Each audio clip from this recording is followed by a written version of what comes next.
Have you been challenged recently? What about trials, tribulation, hardships, pain? Have you ever wished for this? Doesn't it seem strange that maybe the best thing for you is to hope for this? Why would you want such a thing?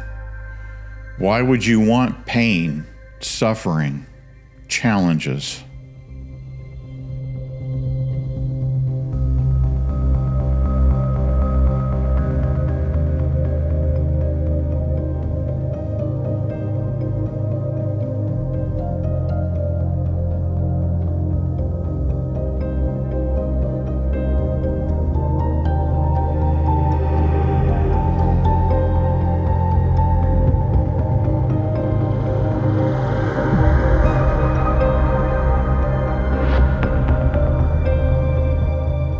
Did you ever stop and wonder, what is it that triggers you to improve?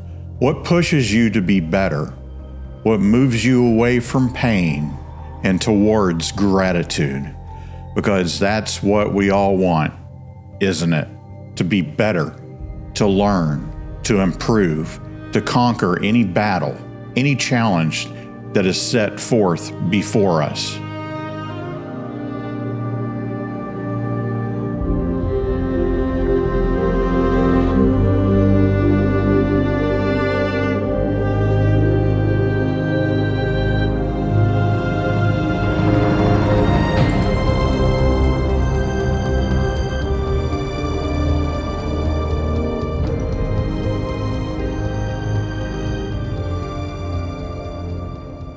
But the only way we can actually do this is to actually be challenged, to be put in a position of pain so that we can learn and we can move on.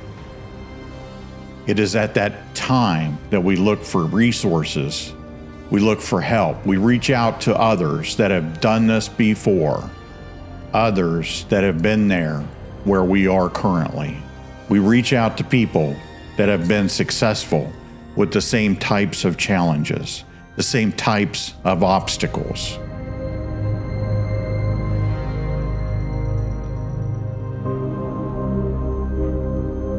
And what we have to know are two things. Number one, that it is possible because someone has done it. And number two, if I reach out to that person and I get help, they will get me through my obstacle quicker than if I do it alone.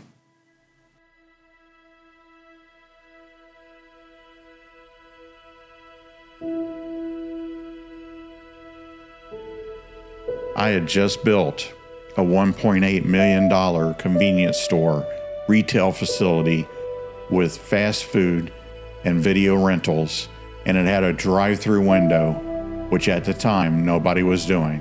It was state-of-the-art, featured in national trade publications. My wife and I lived in an 800 square foot double wide that we had bought used, and we had an 18-month-old and another one on the way. On what was a typical Friday, the phone rang. I answered it and said, "Hello?" On the other end, I heard someone say, "David?" "Yes." "We're evacuating the city of Falmouth." "What? Why?"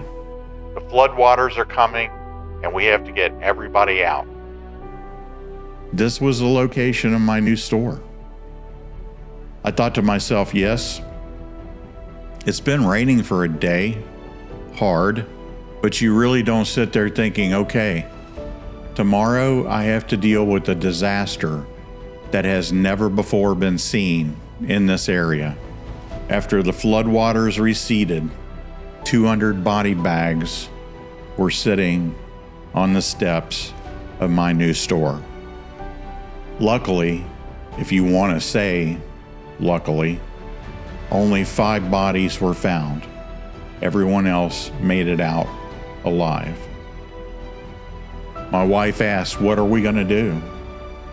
I said, "Well, they can take everything physically from us, but they can't take my drive and they can't take my brain."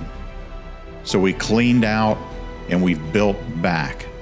And I reached out for help, not any monetary help, because there wasn't any to be found. You see, we weren't in a flood zone.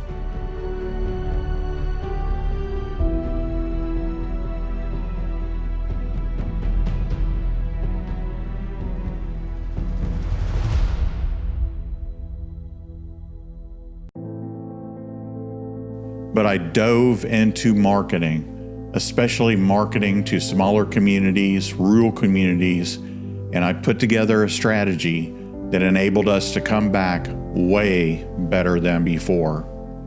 I've dealt with that situation. I've dealt with COVID, owning 2 different businesses that were the absolute worst businesses to have during that time, that being a restaurant and a skilled care nursing facility. I've had a devastating fire that burned down another business. And all along, I keep asking myself, why? Why am I being challenged? Why am I being pushed? Why are my challenges seemingly unsurmountable? What am I being pushed to do?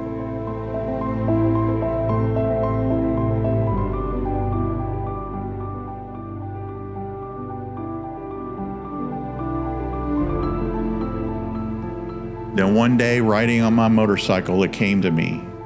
I've been challenged with all these obstacles, all these problems, so that I can go out and I can help others. I can help others that are small business owners, entrepreneurs, overcome any and all obstacles they are faced with. The question is, are you facing an obstacle right now? Are you in a state of fear and uncertainty? But the most important question is this: are you going to ask for help? Are you going to ask in time, or will it be too late? Because you see, I know from personal experience that you can overcome your obstacles. You can put your fear aside. You can say, I choose not to be the victim here. I choose to fight. I choose to seek help. I choose to come back better than I was before. I choose to win.